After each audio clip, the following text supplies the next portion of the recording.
Vous êtes bien sur France 24 et bienvenue dans cette nouvelle édition nuit. Voici les titres. Une grande marche pour le climat a été donc organisée dans les rues de Belém ce samedi au Brésil, alors que la conférence pour le climat se poursuit. Et alors que les gouvernements du monde entier sont donc réunis au Brésil, direction à présent le Timor oriental, un petit État insulaire, l'un des plus isolés au monde. Ses habitants subissent de plein fouet les effets du changement climatique, érosion, montée des eaux, chute des ressources marines. Et face à ces menaces, les habitants s'organisent. Reportage de Juliette Chagnon et Guillaume Gozalbe. Et dans quelques heures, près de 16 millions de Chiliens pourront se rendre aux urnes pour élire le successeur du président sortant, Gabriel Boric, auquel la Constitution interdit de briguer un second mandat consécutif, un scrutin qui arrive au terme d'une campagne dominée par la sécurité et le rejet de l'immigration. Nina Masson.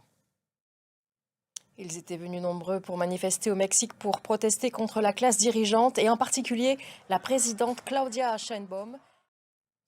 Dans la bande de Gaza, où un cessez-le-feu fragile tient toujours, les écoliers reprennent peu à peu le chemin des classes. Les écoles ont été dévastées, mais humanitaires et professeurs tentent malgré tout d'enseigner à nouveau à une jeunesse traumatisée par 2 ans de guerre. Récit d'Olivier Fessol. Un accord cadre a été signé à Doha entre le gouvernement congolais et le groupe rebelle M23. Après l'adoption d'une déclaration de principe en juillet dernier, ce texte, centré sur le cessez-le-feu et l'échange de prisonniers, marque une étape vers une paix attendue depuis plus de 3 ans. Mais sur le terrain, les violences, elles, continuent. Etanadji. Le gouvernement britannique va réduire la protection accordée aux réfugiés. Ils seront désormais contraints de rentrer dans leur pays d'origine dès qu'ils se rassurent.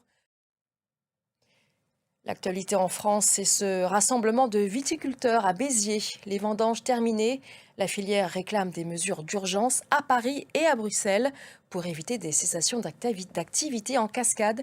Ils font face aux aléas climatiques, à une hausse des coûts de production et se retrouvent de plus en plus souvent contraints de vendre leur vin à perte. Valentin Châtelier et Christelle Chabot. Allez, on termine avec une petite note plus positive. On termine ce journal avec ces images magnifiques, celles des grandes migrations de mammifères, d'oiseaux, mais aussi de crustacés.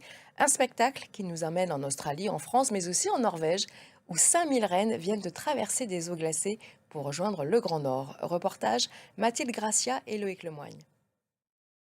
Et voilà des oiseaux et un rassemblement impressionnant de crabes rouges pour terminer ce journal. Merci de l'avoir suivi.